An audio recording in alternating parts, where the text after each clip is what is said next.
Hello friend, welcome back to my channel. आज मैं KVS PRT की बात कर रही हूँ। मुझसे किसी ने पीआरटी के पेडागोजी वाला सीडीपी के सेक्शन के बारे में पूछा था।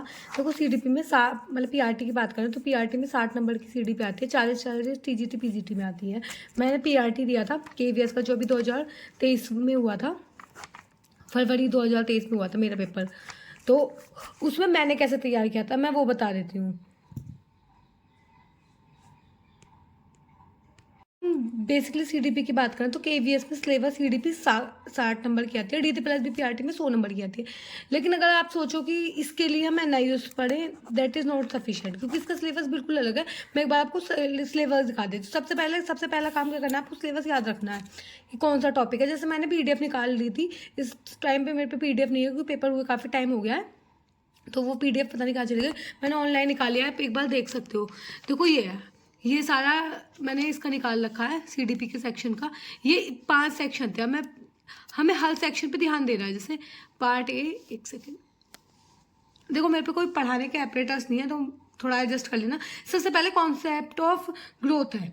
अब ग्रोथ और मैचुरेशन स्टार्टिंग मैंने जो करी थी वो एनआईओएस से करी थी, लेकिन एनआईओएस से पढ़ना ना बहुत ज़्यादा टिपिकल हो रहा था, क्योंकि स्टार्टिंग में मुझे एनआईओएस पढ़ने की उस टाइम आदत नहीं थी। अब तो हैबिट हो गई है कंट्री में डीसी प्लस। तो देखो एनआईओएस से अगर आपको कोई वाला ब्लॉक करना है वो एनआईओएस के 506 यूट्यूब मिलेगा, लेकिन आप समझ नहीं पाओगे आपको क्या छोड़ना है क्या नहीं। तो ये जो 3 बुक है एस के मंगल की, इनकी 3 बुक हैं। अब आप सोचोगे 3 बुक खरीदनी है, नहीं, मैंने एक भी नहीं खरीदी थी। मैंने इनकी सबकी पीडीएफ निकाल ली थी, तीनों की पीडीएफ निकाल ली थी, और जो भी टॉपिक दे रखा था हमारे इसमें, जो भी टॉपिक दे रखा था उसके अपने अकॉर्डिंग नोट्स बना लिए। अब आप मैं आपको सेक्शन ए के अंडरस्टैंडिंग द लर्नर है, इसके नोट दिखाती हूँ। पहला टॉपिक है ग्रोथ एंड डेवलपमेंट।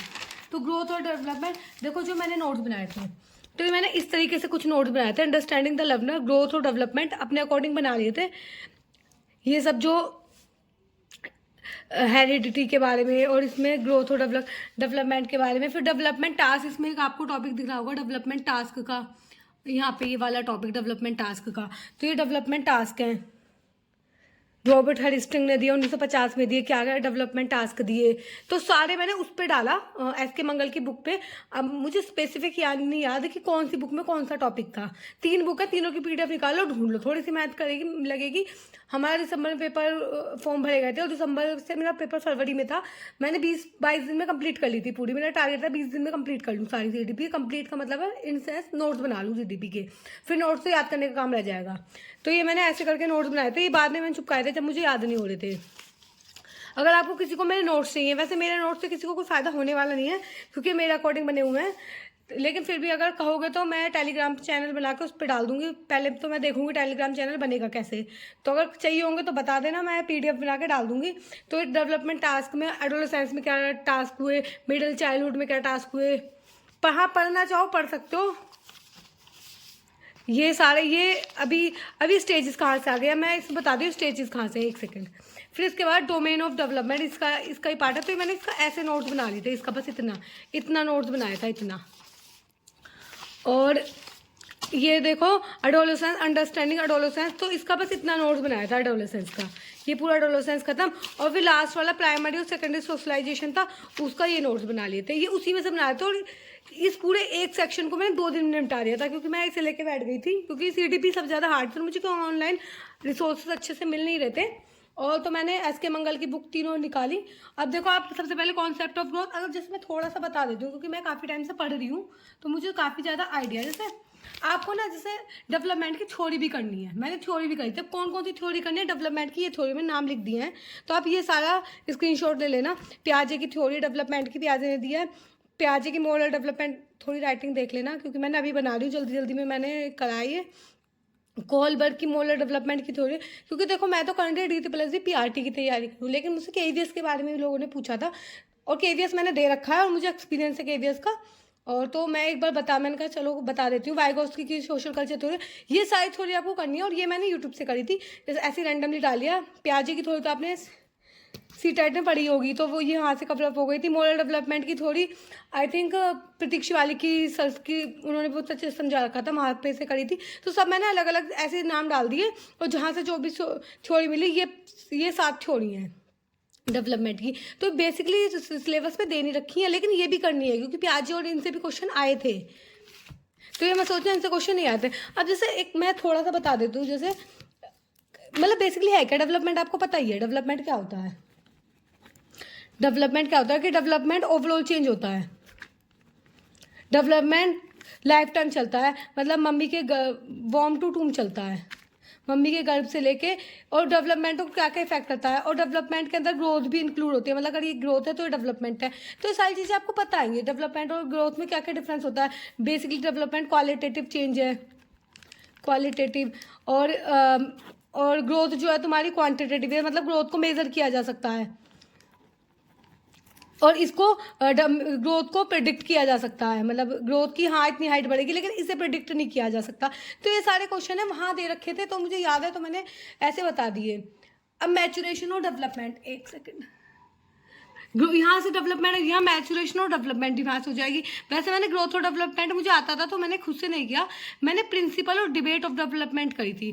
जैसे डेवलपमेंट के मैं प्रिंसिपल बता देती हूँ कौन कौन से प्रिंसिपल होते हैं, तो मैं थोड़ा सा आसान हो जाएगा। प्रिंसिपल ऑफ डेवलपमेंट के एक तो कॉन्टिन्यूटी का प्रिंसिपल होता है कि डेवलपमेंट कॉन्टिन्यूटी चलता है, मतलब एक वैसे इसके बारे में कि डेवलपमेंट ऐसे चलेगा या फिर ऐसे चलेगा, तो कॉन्टिन्यूटी में चलेगा।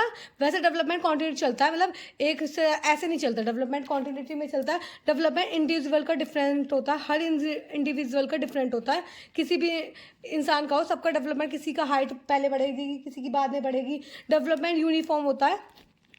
तुमने डेवलपमेंट में सिर्फ 2 ही प्रिंसिपल पढ़े होंगे सीटेट में, एक तो सेफोलोकैडल, वो मैं नहीं बता रही क्योंकि सबको पता ही है, एक प्रोक्सिमोडिस्टल, वो सिर से पैर वाला सेफोलोकॉडल, प्रोक्सिमोडिस्टल पेरीफेरी वाला, तो वो मैं नहीं बताई। इसके अलावा जो होता है इंटर रिलेशन होता है, प्रिंसिपल ऑफ डेवलपमेंट क्या होता है, इंटर रिलेशन का डेवलपमेंट होता है, और जर्नल टू स्पेसिफिक होता है। ये आपको इसके मंगल की पीडीएफ निकाल लेना, बुक खरीदने की जरूरत है, मैंने कोई बुक नहीं खरीदी थी, अपने नोट्स बनाओ, तुम्हारे नोट थी तुम्हारी बुक है। मतलब जर्नल टू स्पेसिफिक, मतलब छोटा बच्चा अगर उसे तुम पेंसिल दे दोगे तो पहले पेंसिल ग्रेप पकड़ लेगा, वो ग्रेप्स कर लेगा पेंसिल, उसकी नोक वो बाद में पकड़ना सीखेगा। या तुमने छोटे बच्चे को देखा होगा, वो मम्मा पापा जल्दी बोलना सीख देते हैं, वो सबको मम्मा पापा बोलते हैं, बाद में पता चलता है चाचा है चाची है, वो बाद में बोलते हैं। तो ये जर्नल टू स्पेसिफिक होता है। तो डेवलपमेंट यहाँ से देखो, तुम्हारा ये डेवलपमेंट का प्रिंसिपल मैंने बता दिया। अब डेवलपमेंट पे क्या डिबेट हुई, क्या डिबेट भी तो हुई होंगी। तो डिबेट जो 3 हुई थी बेसिकली, एक तो नर्चर और नेचर वाली हुई थी, वो तो तुमने सीटेट में भी पढ़ी होगी, कि नर्चर जो होती है वो इन्वायरमेंट से रिलेटेड होती है, कि बच्चे का इन्वायरमेंट पे इफेक्ट पड़ता है या हेरिडिटी पे इफेक्ट पड़ता है। तो वर्डवुड ने एक थ्योरम दी थी कि दोनों का इफेक्ट पड़ता है, दोनों का गुणनफल होता है, हेरिडिटी और डेवलपमेंट, हेरिडिटी और इन्वायरमेंट का प्रोडक्ट होता है, ये बात वर्डवुड ने कही थी। तो ये डिबेट हुई थी। एक जो हुई थी कंटिन्यूटी और डिसकंटिन्यूटी की डिबेट हुई थी। एक और हुई थी कोई सी, मैं अपने नोट्स में देख के बता दूंगी, एग्जैक्ट मुझे याद नहीं आ रहा। 3 डिबेट हुई थी, तो मैंने ऐसे करके नोट्स बनाए थे। और देखो तुम्हें थोड़ी सी, मैं अगर तुम सोचो कोर्स खरीद लो, किसी के कोर्स से कोई बेनिफिट होने वाला है नहीं। अब जैसे यहाँ से देखो, मैं एक बार अपने नोट्स दिखा देती हूँ, क्योंकि मैंने कोई नोट्स नहीं बनाए थे मैंने, और अच्छे खासे मेरे, ऐसा नहीं है ख़राब नंबर थे मेरे, बहुत अच्छे खासे नंबर थे। और ये जैसे देखो, ये लिख रहा है नर्चर की जीन्स और हेरिडिटी, मतलब ये सारी वर्डवुड ने थ्योरम दी थी, हेरिडिटी। तो डेवलपमेंट टास्क हो गए तुम्हारे। डेवलपमेंट टास्क, डेवलपमेंट में इन्फेंसी में क्या टास्क आते हैं। अब मैंने साथ में थ्योरी भी करी थी, तो ये जो थ्योरी दिख रही होगी प्याजे की थ्योरी है, तो मैंने प्याजे की तो सारी थ्योरी करी थी। प्याजे की देखो मॉरल डेवलपमेंट की थ्योरी, कोलबर्ग की थ्योरी, जो मैंने भी ये थ्योरी आपको बताई, ये भी आपको साथ में करनी है, क्योंकि डेवलपमेंट में इंक्लूड है, सारी थ्योरी है। ये जहाँ से मुझे मिली मैंने वहीं से कर ली, मुझे याद भी नहीं है मैंने कहाँ से करी थी। तो आप भी कहीं से भी थ्योरी कर सकते हो। अब ये तो हो गया पूरा सेक्शन ए कंप्लीट हो गया। फिर डोमेन ऑफ डेवलपमेंट, तो डोमेन ऑफ डेवलपमेंट भी आपको एस के मंगल की बुक में मिल जाएंगे, NIOS के ब्लॉक में भी दे रखा है। अब मैं पढ़ रही हूँ तो उस टाइम तो मुझे पता नहीं था कौन से ब्लॉक में है, लेकिन ये मैं बताऊँ सारी चीज़ आपको NIOS के ब्लॉक 506 में मिल जाएंगी, पर ढूंढनी पड़ेंगी। डेवलपमेंट के डोमेन्स भी हैं, लेकिन आपको ढूंढने पड़ेंगे, 506 में मिल जाएंगे सारे। और डेवलपमेंट और ग्रोथ तो पहला ही चैप्टर है, 506 का यूनिट 1 जो है, अगर आप 506 का ब्लॉक 1 की यूनिट 1 खोलोगे, वो डेवलपमेंट और ग्रोथ की है, और सेकेंड यूनिट मैचुरेशन की है।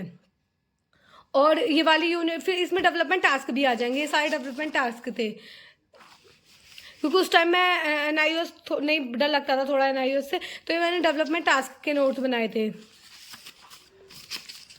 और अब बात करते हैं हम फिर इसके बाद देखो ये यहाँ से डेवलपमेंट टास्क, ये इसके इम्प्लीकेशन कंप्लीट हो गए। फिर अंडरस्टैंडिंग एडोलेसेंस। अब एडोलेसेंस पे आ जाओ तो एडोलेसेंस के बारे में पूरा अंडरस्टैंडिंग। तो मैंने ना 3-4 पेपर पे बना लिए थे कि मुझे आसानी रहेगा, मान लो मुझे ये पढ़ना है तो मैं अपना पेपर लेके कहीं भी बैठ के पढ़ सकती हूँ। इस तरीके से मैंने बनाए थे। मेरा 21 फरवरी को पहली दिन ही पेपर होता है सेकेंड शिफ्ट में।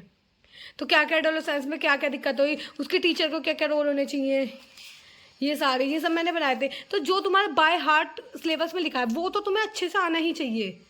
फिर ग्रोथ और डेवलपमेंट के मुझे कहीं से इंपॉर्टेंट क्वेश्चन मिले थे तो वो मैंने लिख लिए थे इसमें, क्योंकि ग्रोथ और डेवलपमेंट चल रहा है। अब बात करते हैं, देखो ये वाला अगर आपको दिख रहा होगा, role of primary socialisation and role of primary and secondary socialisation, ये जो दिख रहा होगा ये। अब देखो रोल ऑफ प्राइमरी सोशलाइजेशन के लिए आपको सोशलाइजेशन की थ्योरी भी आनी चाहिए। एक सेकंड में मैं बाकी सारा हटा लूँ। तो देखो सोशलाइजेशन है, आपने सोशलाइजेशन सीटेट में पढ़ा होगा, प्राइमरी और सेकेंडरी। इसके अलावा बहुत सारा सोशलाइजेशन होता है और इसकी 4 थ्योरी भी दी हैं जो एस के मंगल की बुक में थी। मैंने 4 थ्योरी भी लिखी थी कि मैंने कहा अगर चलो थ्योरी पूछ ली तो सबसे पहले तो ये वाली थ्योरी थी ईगो सुपर ईगो की सिगमंड फ्राइड की, ये भी इससे लिंक थी। और एजेंट ऑफ द सोशलाइजेशन भी 506 ब्लॉक में मिल जाएगा। एग्जैक्ट मुझे कौन सी यूनिट में ये याद नहीं, लेकिन मिल जाएगा आपको। तो मैं और इसमें देखो primary socialization, secondary socialization, anticipatory socialization, resocialization, development socialization. अब इसकी ये थ्योरी है। अडल्ट सोशलाइजेशन क्या होता है, एक थ्योरी दी थी theory of socialisation, Talcott Parsons ने दी थी। GH मीट की आई और मी की थ्योरी दी थी। तो ये सब अगर ऑनलाइन ढूंढोगे, मैंने तो उसमें से पढ़ी थी फिर ऑनलाइन देखा था, खुद से थोड़ी सी मैथ करके 20-25 दिन लगाओगे पूरा CDP कंप्लीट हो जाएगी। 60 में से 50-55 आराम से नंबर आ जाएंगे मेरे भी, क्योंकि इतने ही थे अराउंड। मेरे को याद तो नहीं, लेकिन हाँ मेरे 50 से ऊपर नंबर थे। कूले की थ्योरी ऑफ अब किसी ने कहा था देखो CDP और D+B की KVS की साथ में तैयारी करनी बहुत टिपिकल है। मैं अगर आपको सच बात बताऊं, अब ये भी सारी, क्योंकि D+B का एक अलग सिलेबस होता है, सारा तुम्हारा सोशलाइजेशन का हो गया। अगर मैं बात करती हूँ D+B और KVS की, अब मैं करंटली D+B PRT की तैयारी कर रही हूँ। उसका एक सबसे बड़ा रीज़न है क्योंकि KVS में दूर होते हैं, सिलेक्शन बाहर भेजते हैं। और अगर KVS भी आएगा तो भी मैं दूंगी। और अब मेरी शादी हो गई, पहले शादी नहीं होती उस टाइम पे, तो बहुत सारी चीज़ें देखनी पड़ती हैं शादी के बाद। और D+B दिल्ली में होगी जॉब, और हम गुड़गांव रह रहे हैं तो वहाँ से दिल्ली पास पड़ता है। एक तो सबसे मेन रीज़न ये है D+B का, सेंटर के सेंटर में KVS में कहीं भी भेज देते हैं। तो अगर KVS आएगा, पहले जो भी आएगा मैं वो भरूंगी। अब मैं बात करूँ D+B में, तो मैं देखो पार्ट A और पार्ट B पता होगा दोनों। मैं इनके सिलेबस तो नहीं बताई क्योंकि बहुत बड़ी वीडियो जाएगी। तो इसमें 100 नंबर की साइकोलॉजी होती है। इसकी साइकोलॉजी का आपस में कोई ज़्यादा खास लेना देना है नहीं, थोड़ा बहुत सिलेबस का है, थोड़ा बहुत है, लेकिन इसकी और इसकी में बहुत अंतर है। अगर मैं इसके लिए हमें स्पेसिफिकली NIOS पढ़ने पड़ेंगे। यहाँ से अगर तुम NIOS नहीं भी पढ़ोगे तो भी काम हो जाएगा। मैंने इसके लिए कोई NIOS नहीं पढ़े थे, बस SK मंगल की जो बुक थी उनकी PDF निकाल ली थी। उसमें सारे टॉपिक थे जितने भी दे रखे हैं ना, सब टॉपिक है टोटल। SK मंगल की 3 बुक थी, वो तीनों बुक के PDF निकाल ली थी। आपको कोर्स परचेज करने की जरूरत नहीं है, आराम से PDF मिल जाएंगी। नेट पे सर्च करना है SK मंगल PDF साइकोलॉजी PDF, या फिर क्लास 11th की NCERT से भी मैंने 2-3 देखी थी टॉपिक। वरना अगर जैसे भी तुमने एडोलेसेंस डाल दिया, अंडरस्टैंडिंग द एडोलेसेंस, तो कोई ना कोई PDF अपने आप खुल के आ जाएगी। जो PDF खुल के आया उससे पढ़ लो। ऐसे भी पढ़ा था मैंने। और जैसे मुझे ना RTI समझ में नहीं आता, RTI 2009 वाली तो समझ में नहीं आता, तो मैंने सीधा उसकी PDF खोली, उसकी PDF पे मैं पहुँच गई। तो ऐसे भी कर सकते हैं। अब जैसे एक FLN आया था, FLN नहीं था, मतलब जिस SK मंगल की बुक में उस टाइम FLN नहीं था, वो मैंने ऑनलाइन देखा FLN। तो ऐसे करके आप देख सकते हो। तो ये मेरा 2 दिन में मेरा ये टॉपिक कंप्लीट हो जाए। देखो एक टॉपिक कंप्लीट हो गया। अब मैं बात करती हूँ, देखो ये वाला टीचर के अगर आप सेकंड पॉइंट देख रहे होंगे, एक second, teaching learning, understanding teaching learning. तो देखो इसके बिहेवियरिज्म के दे रखा है, कंस्ट्रक्टिव और कॉग्निटिज्म के। अब इनमें ये भी पूछा है कि इसका रोल का टीचर क्या होगा। पहले तो बिहेवियरिज्म की सारी थ्योरी पता होनी चाहिए। अब देखो अंडरस्टैंडिंग टीचिंग लर्निंग है, तो इसमें सारी आपको तो इसके बारे में है, साथ में आपको सारी थ्योरी पता होनी चाहिए। बिहेवियरिज्म में ट्रायल एंड एरर की थ्योरी है इसने दी, तो बिहेवियरिज्म में थॉर्नडाइक था, ये स्किनर था, ये सब पता होना चाहिए। बिहेवियरिज्म, ये पूरा बिहेवियरिज्म चल रहा है, तो ये बिहेवियरिज्म में ये लोग थे, इनकी सारी थ्योरी आनी चाहिए। हाँ सारी थ्योरी लिखी हुई हैं कि ये थ्योरी हैं। इनकी देखो, ये मैंने ऐसे लिख रखे हैं, ये मेरे अकॉर्डिंग है, मेरे को ही समझ में आएंगे, ये आपको समझ में नहीं आने के। अगर आप सोचो, मैंने अपने अकॉर्डिंग लिखा है, हर कोई अपने कंफर्ट जोन पे जाके लिखता है। मुझे नहीं पता था, मुझे ऐसे दिखाने पड़ेंगे, तो सब अपने कंफर्ट जोन पे जाके लिखते हैं। फिर भी अगर किसी को चाहिए होगा तो मैं बता दूंगी। हाँ, NIOS की यूनिट 502 का मैं करा दूंगी, क्योंकि किसी ने कहा था करा देना, क्योंकि वो मेरे को बेनिफिट है। KVS का कराने में मुझे कोई बेनिफिट नहीं है, तो KVS का मैं नहीं बता सकती। तो इसकी सारी थ्योरी करने के बाद अब देखो इसने पूछा क्या है। देखो इस पर आ जाता है, इसमें देखो ये पूछा है। अब बिहेवियरिज्म हो गया, ये बिहेवियरिज्म यहाँ पे कंप्लीट हो गया मेरा। अब बिहेवियरिज्म देखो, बिहेवियरिज्म कंप्लीट, इसमें पूछा क्या है कि बिहेवियरिज्म में टीचर का रोल क्या होगा। देखो यार, बिहेवियरिज्म टीचर का रोल क्या होगा, रोल ऑफ लर्नर का क्या होगा, टीचर स्टूडेंट का रिलेशनशिप क्या होगा, क्लासरूम का एनवायरनमेंट क्या होगा, अंडरस्टैंडिंग डिसिप्लिन, ये सब भी इंपॉर्टेंट है, क्योंकि ये टॉपिक इसमें दे रखा है। अभी सोचो बिहेवियरिज्म पढ़ के चले जाएंगे, इसके बारे में नहीं पढ़ेंगे तो ये नहीं होने का। तो इसको भी अलग से देखो, थोड़ा सा एफर्ट डालो, मिल जाएगा। फिर ये कंप्लीट हो गया, कंप्लीट होने के बाद सीधा फिर कॉग्निटिव आ गया। फिर सेम इसमें ही पूरा इनकी सारी जितनी भी थ्योरी आई थी वो थ्योरी लिख दी। थ्योरी लिखने के बाद वही टीचर का क्या रोल है, स्टूडेंट का क्या रोल है, वो सारे रोल जो जितने भी रोल, जैसे रोल ऑफ टीचर क्या है यहीं पे लिख रहा है, रोल ऑफ लर्नर क्या, नेचर कैसा होगा, चॉइस कैसी होगी, टीचिंग मेथड कैसे होंगे, सारे रोल लिख दिए। इनमें कौन कौन सी थ्योरी थी। अब कंस्ट्रक्टिव हो गए, इसकी थ्योरी हो गई। इसमें तो काफ़ी सारी थ्योरी पहले हो गई, क्योंकि हमारे प्याजे भी कंस्ट्रक्टिव थ्योरी पे ही हैं। और वाइगोत्स्की सोशल, ये सारे इसकी थ्योरी मैंने वान ग्लेस के अलग से लिखी थी। जो ये थ्योरी, अगर आप इस तरीके से पढ़ते हो तो आपने तो बहुत सारा पढ़ रखा है, तो देखो ऐसे पढ़ोगे तो आपके अच्छे स्कोर आएंगे। एक वो पैटर्न डेवलप होगा कि हमें क्वेश्चन को कैसे अप्रोच करना है। तो देखो यहाँ ये रहे इसके क्वेश्चन, रोल ऑफ टीचर क्या कैसा होना चाहिए। तो ये मैं अगर बात करूँ तो मैंने ये इस यहाँ तक के नोट्स दिखा दिए, तो मैंने इस तरीके से बनाया था, आप भी ऐसे बनाते हो। अब आगे की मैंने ऐसे बनाया था, देखो ये मेरे फैल रहे सारे नोट्स, अब मुझे ढूंढने पड़ेंगे, क्योंकि KVS के मैंने अभी निकाल के रखे हैं, कुछ हो रखे तो ढूंढने पड़ेंगे। और अगर किसने कहा था पढ़ा देना आप KVS का, तो सॉरी, KVS के लिए मैं नहीं पढ़ा पाऊंगी, क्योंकि ना मेरे पे पढ़ाने के लिए यहाँ बोर्ड है, ना ही मेरे पे कोई ऐसा कुछ है। हाँ, NIOS का ब्लॉक 502 में कंप्लीट करवा दूंगी। और अगर आप सोच रहे हो कि देखो साथ में प्रिपरेशन करो, खुद सेल्फ तैयारी करो, हो जाएगा, इतना KVS हार्ड नहीं है। और इंटरव्यू में थोड़ी मेहनत कर लेना, मैंने थोड़ी गलती करी, इंटरव्यू पे ध्यान नहीं दिया। लेकिन KVS अगर रिटर्न बात करें तो रिटर्न बहुत आसान है, अगर सही से चीज़ें हमें पता हूँ हम कहाँ से क्या पढ़ रहे हैं। और मैंने EVS का बता दिया था, मैं मैथ का ही बता दूंगी, क्योंकि जो मैंने मैथ का बताया था वो DT+B के लिए मैथ की एक वीडियो बनाई थी। मैं KVS का मैथ बिल्कुल अलग आता है DT+B के लिए, तो KVS DT+B का हार्ड आता है, KVS का इतना हार्ड नहीं आता। तो मैथ के लिए मैं एक बना दूंगी वीडियो, EVS की मैं बना चुकी हूँ। और ये CDP की पहुंच जाएगी आपको। नोट्स अगर आपको चाहिए होंगे तो मैं बना दूंगी, थोड़ा सा टाइम देना, दे दूंगी। हाँ, एक दो चीज़ मुझे लगेगा समझाने की, मैं समझा भी दूंगी।